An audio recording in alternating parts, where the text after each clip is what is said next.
Entonces, se sabe que en distintas partes del mundo, incluso en un mismo país, en distintas ciudades, dependiendo a veces por la altura, puede haber una frecuencia de cardiopatías congénitas de 6 a 8 casos por 1000 nacimientos vivos.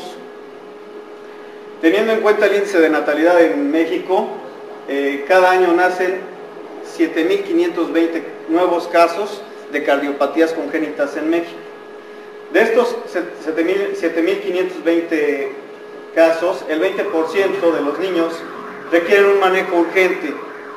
¿Cuáles son los manejos urgentes que hay que hacer en los pacientes con cardiopatías congénitas? Prácticamente son dos, los más comunes son dos. Sería el niño con insuficiencia cardíaca severa o bien el niño con crisis de hipoxia. Entonces, pero siendo la cardiopatía congénita acianógena la más frecuente, pues obviamente que los casos que más vamos a tener serán niños con insuficiencia cardíaca, y los pacientes con crisis de hipoxia pues serán los menos. La siguiente, por favor. Desde 1979, McCartney señalaba que a pesar del progreso que ha habido en el manejo de las cardiopatías congénitas, estas causan la mayor mortalidad, tomando en cuenta o comparándola con todas las demás malformaciones congénitas, tanto en recién nacidos como en lactantes. Y esto que se vio desde hace casi 30 años, pues en la actualidad sigue siendo el mismo concepto, ¿verdad? Entonces, como vemos, la insuficiencia cardíaca en las cardiopatías congénitas sigue cobrando muchas vidas. La siguiente, por favor. Tenemos que el 65% de los casos de cardiopatías congénitas requieren una cirugía en algún momento de su vida, y un 35% de estos pacientes también deben de operarse o deben tratarse ya sea con intervencionismo en el primer año de vida.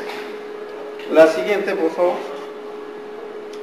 Bueno, ahora decía que el tema es muy importante, puesto que se está tratando en este módulo la insuficiencia cardíaca, y la insuficiencia cardíaca en la población pediátrica es por causa de cardiopatías congénitas. Es la causa más frecuente, con mucho, de insuficiencia cardíaca, las cardiopatías congénitas. La siguiente.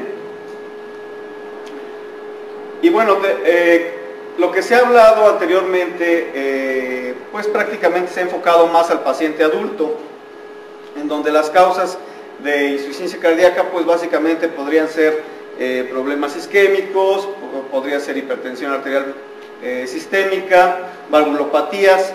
Sin embargo, pues en las cardiopatías congénitas tenemos un defecto anatómico de origen, y pues sería importante saber si el concepto sería el mismo. La siguiente. Pues sí, efectivamente el concepto no cambia, ¿verdad?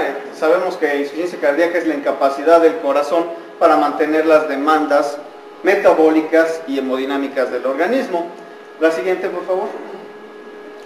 En las cardiopatías congénitas encontramos una triada básica, que sería la anormalidad cardíaca, en los cuales vamos a encontrar defectos de una gran variedad de tipos, y podemos clasificar a las cardiopatías congénitas como cianógenas y no cianógenas en dos grandes grupos, y de estas podríamos clasificar a su vez en las cianógenas con flujo pulmonar disminuido, que es lo más común, o con flujo pulmonar normal, o rara vez con flujo aumentado. Y en el caso de las cardiopatías acianógenas, que son las que con más frecuencia vemos y con más frecuencia nos causan insuficiencia cardíaca, tendríamos en este grupo a las que tienen flujo pulmonar aumentado o flujo pulmonar normal, con obstrucción de las vías de salida, ya sea del ventrículo izquierdo o del ventrículo derecho. ¿Qué es lo que nos causa esta anomalía cardíaca? Pues nos causa una limitación en el esfuerzo, que obviamente en el niño pues tiene que ser valorada en una forma distinta a como es valorado en el adulto.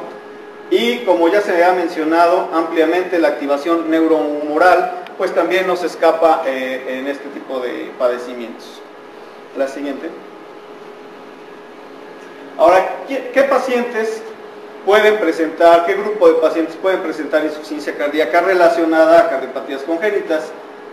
La siguiente. Bueno, un grupo sería aquellos pacientes o aquellos fetos que tienen cardiopatías congénitas y que se manifiestan por hidros fetal, que no es la única causa de hidros fetal. La siguiente. También pueden ser aquellos pacientes con cardiopatía congénita que no ha sido corregida.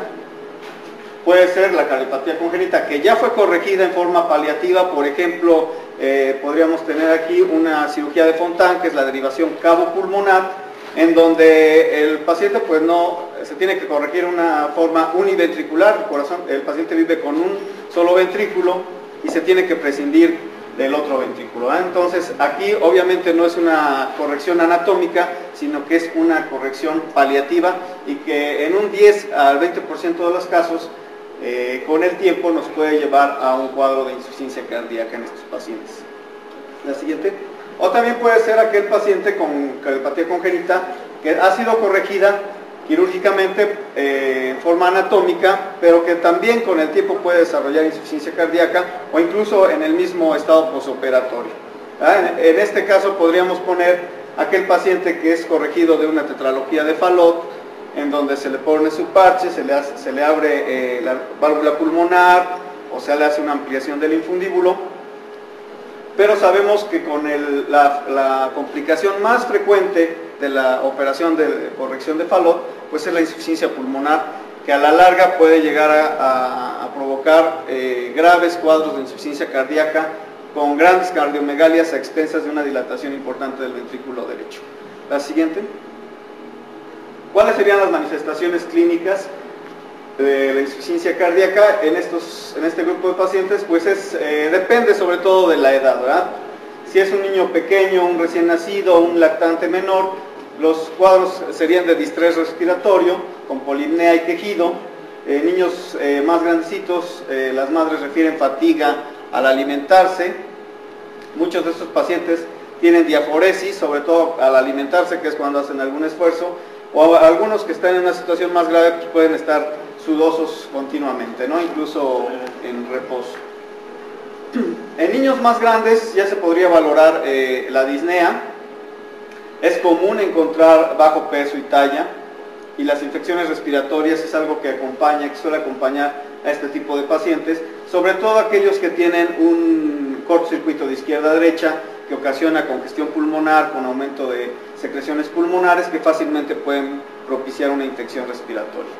La clasificación funcional de la Asociación de Corazón de Nueva York debe utilizarse en este tipo de pacientes, pues quizás en pacientes ya jóvenes o adultos puede utilizarse. En el caso de pacientes muy pequeños se utiliza otro tipo de parámetros. La siguiente. Recientemente ha sido introducido este score, que se llama score de Ross, en donde se toman, con verde tenemos 6 parámetros, y de estos 6 parámetros hay cierto grado de severidad del 0, 1 y 2, y entonces podemos obtener un score desde 0, que sería un paciente que no llena ninguno de estos requisitos, hasta un paciente que tenga 12, que sería un grado máximo de severidad de la insuficiencia cardíaca. Está en el estado de choque, pues vamos a tener un pulso disminuido y rápido, de tipo filiforme. En el caso del edema, pues es raro ver a un niño con insuficiencia cardíaca que presente edema de miembros inferiores. Lo llegamos a ver, pero es sumamente raro. La siguiente. Bueno, ¿cuáles son las causas de que las cardiopatías congénitas ocasionen insuficiencia cardíaca? Pues sería la sobrecarga diastólica, la sobrecarga sistólica o la sobrecarga mixta.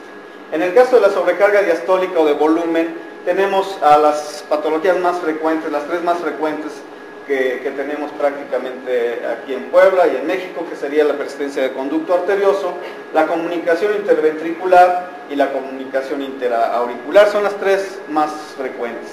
El canal AB también produce sobrecarga diastólica, pero afortunadamente no lo tenemos tan frecuente. Es una enfermedad muy agresiva que ocasiona hipertensión pulmonar en una forma muy temprana.